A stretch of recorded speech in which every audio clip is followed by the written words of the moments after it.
développement de la guerre du Golfe avec tout d'abord la troisième attaque irakienne contre Israël. L'alerte a retenti à 20h30 heure de Paris. Des missiles Scud irakiens ont en effet été lancés sur Tel Aviv et Jérusalem. L'un d'eux a touché Tel Aviv alors que le dispositif antimissile américain Patriot a pu détourner les autres. Ces tirs de missiles ont fait au moins 60 blessés, peut-être des morts et de très gros dégâts matériels. Laurent Massardier. Tel Aviv ce soir sur fond de sirène. Un missile antimissile américain Patriot est lancé à l'encontre d'un Scud irakien tant redouté. Mais regardez bien, le Patriot a raté sa cible et le Scud tombe sur la ville. Et c'est tout de suite l'évidence, il y a des blessés. Immédiatement, tous les secours en alerte 24 heures sur 24 depuis le début de la guerre du Golfe interviennent. Ambulances, policiers, secouristes, tout le monde est sur place.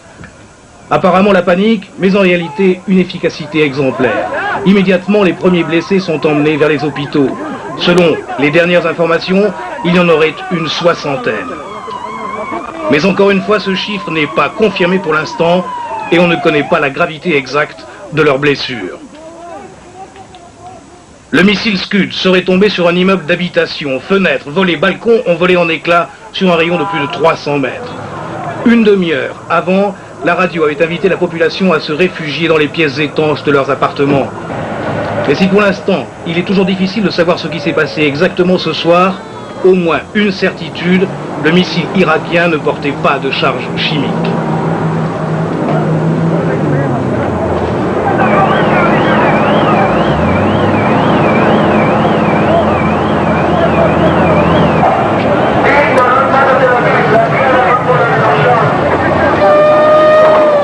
Des images donc qui viennent tout juste de nous parvenir. Maintenant, nous rejoignons Charles Anderlin à Jérusalem. Alors, Charles, est-ce qu'on peut faire un premier bilan? Est-ce que vous pouvez corriger le bilan que nous avons, nous? Est-ce qu'il y a des premières réactions? Écoutez, le bilan, on parle à l'heure actuelle, effectivement, de plus d'une 60aine de blessés. Les équipes de secours continuent d'œuvrer sur place.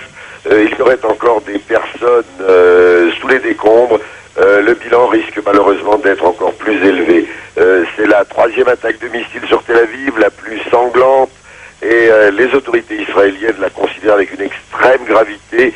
Cela prouve également que les missiles patriotes ne sont pas totalement effectifs en ce qui concerne l'interception des missiles tirés sur Tel Aviv, qui sont apparemment, selon des spécialistes civils, pas les mêmes que ceux qui sont tirés sur l'Arabie Saoudite.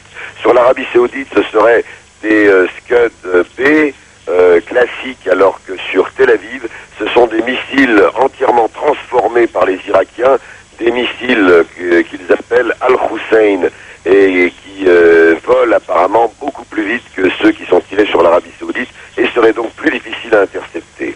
Vous nous confirmez en tout cas qu'aucun dégât, que Jérusalem n'a subi aucun dégât? Non, jusqu'à présent, la région de Jérusalem n'a jamais été touchée.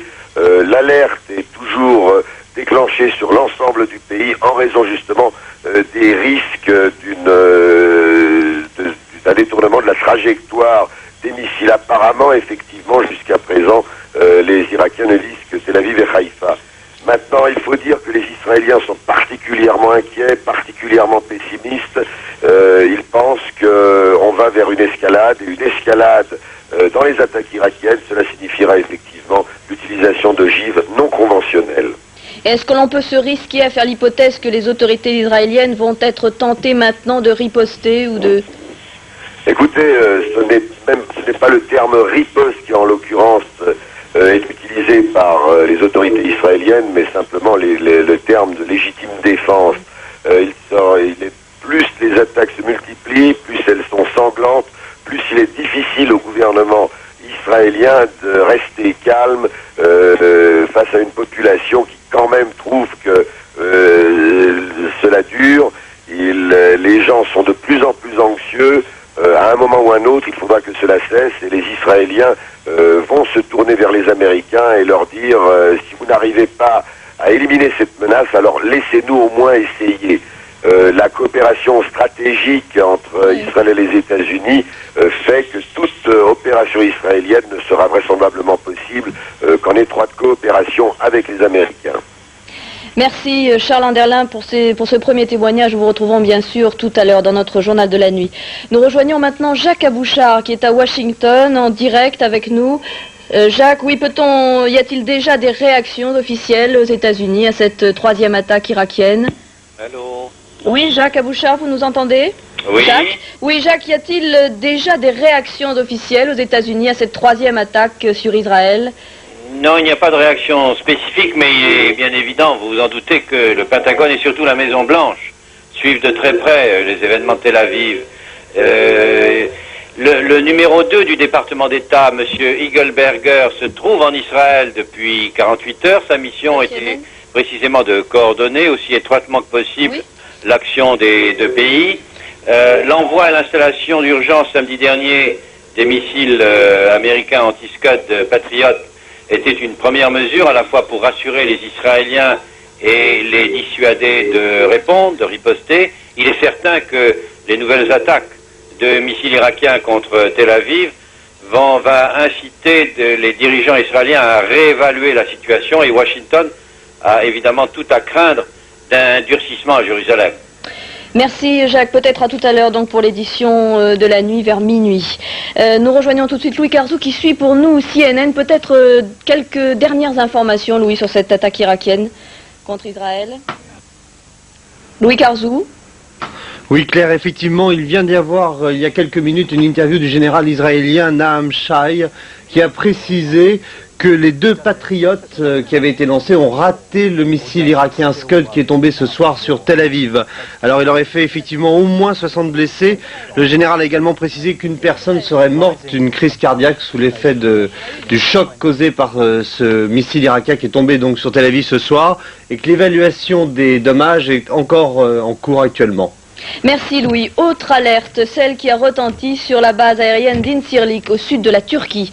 Des centaines de personnes se sont alors réfugiées dans les abris. La fin de l'alerte a sonné une demi-heure plus tard et l'on ne sait toujours pas s'il y a eu explosion de missiles, mais vous le savez, la Turquie est membre de l'OTAN, voisin de l'Irak et a autorisé les avions américains à décoller de ses bases.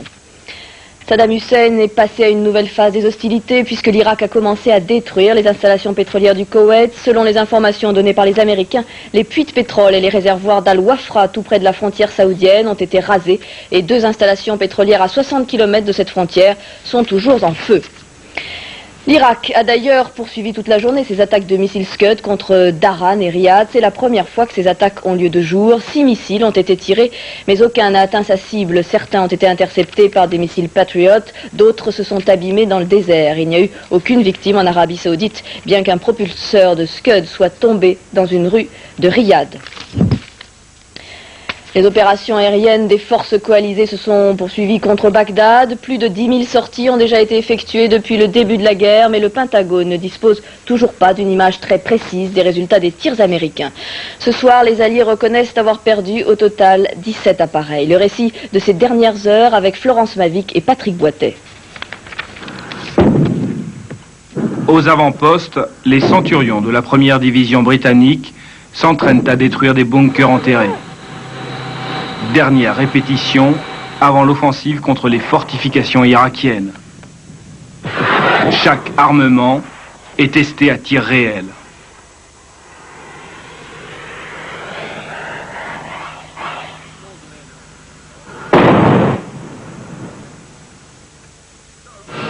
L'infanterie sait que son heure va sonner un jour ou l'autre et qu'à ce moment-là, malgré le travail de l'aviation, le plus dur restera à faire.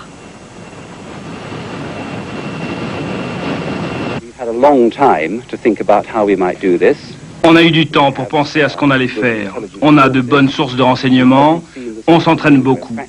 Je suis confiant. On fera notre devoir, mais ce ne sera pas facile. En face, les Irakiens, selon un porte-parole militaire américain, auraient endommagé ou détruit des installations pétrolières au Koweït. Le signe, selon les Koweïtiens, que les Irakiens s'attendent à une attaque terrestre.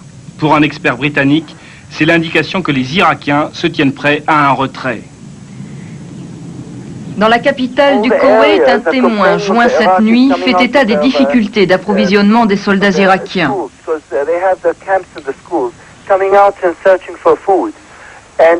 Les soldats cherchent les magasins pour avoir de la nourriture. Et quand on leur demande pourquoi, ils répondent qu'ils n'ont rien reçu depuis le début de la guerre. Il semble que leur ravitaillement ait été coupé. L'offensive aérienne alliée se poursuit avec des bombardements massifs sur la région de Bassora, au sud de l'Irak. Selon l'agence iranienne IRNA, on peut les entendre jusqu'à Khorramshahr, à 50 km de là. Malgré les images étonnantes fournies par le Pentagone, il semblerait que le dispositif militaire irakien soit loin d'être neutralisé. Les Alliés ont sans doute détruit la majorité des pistes des aérodromes ennemis. Mais qu'en est-il exactement des pertes infligées à l'aviation irakienne? Selon la BBC, près de 300 abris plus performants que ceux de l'OTAN pourraient encore cacher de nombreux avions de guerre. La plupart de ces abris sont enfouis sous terre. Le mauvais temps sur la région empêche d'avoir une vue précise des dégâts occasionnés par les bombardements alliés. Plus préoccupant, le commandement américain a déclaré « Les Irakiens utilisent des leurres pour tromper les avions alliés et ils les utilisent bien ». Côté irakien, la télévision diffuse des images de missiles américains détruits par la DCA. Et Bagdad accuse les Alliés de mentir quant à la précision de leurs bombardements. Des sites civils ont été détruits en Irak. Des innocents ont été tués. Comme si les Irakiens n'étaient pas des êtres humains.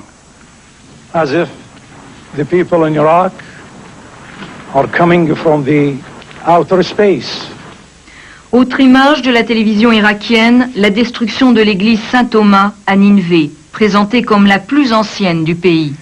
Radio Bagdad accuse aujourd'hui les Alliés d'attaquer de façon délibérée les sanctuaires musulmans en Irak, comme les lieux sacrés de Najaf et Karbala.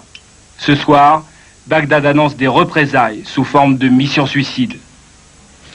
Et puis, vive réaction des États-Unis après le traitement infligé par l'Irak aux prisonniers de guerre occidentaux qui, vous le savez, ont été exhibés à la télévision irakienne. George Bush a qualifié ce traitement de crime de guerre et les États-Unis n'excluent pas de capturer Saddam Hussein afin de le traduire en justice.